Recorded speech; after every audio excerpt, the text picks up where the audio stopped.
स्वागत। बातमी पुण्यामधून आहे। खडकवासला धरणातून 39,000 क्युसेकनं पाण्याचा विसर्ग सुरू आहे। एकता नगरमधील 4 इमारतींच्या पार्किंगमध्ये अजूनही पाणी साचून आहे।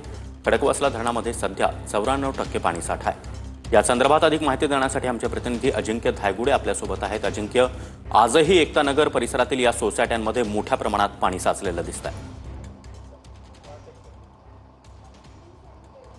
सागर अगदी बरोबर आहे। खडकवासला धरणातून मुठा नदी पात्रामध्ये जवळपास 39,000 क्युसेक वेगाने विसर्ग सुरू आहे आणि या इमारतींच्या शेजारीच नदी पात्र आहे आणि जवळपास एकता नगरमधील 4 इमारतींच्या पार्किंगमध्ये पाणी भरल्याचं चित्र पाहायला मिळते। खरं तर कालच्या पेक्षा आज जी पाण्याची पातळी आहे ती कमी दिसते, मात्र अद्याप देखील पार्किंगमध्ये पाणी भरलेलं आहे।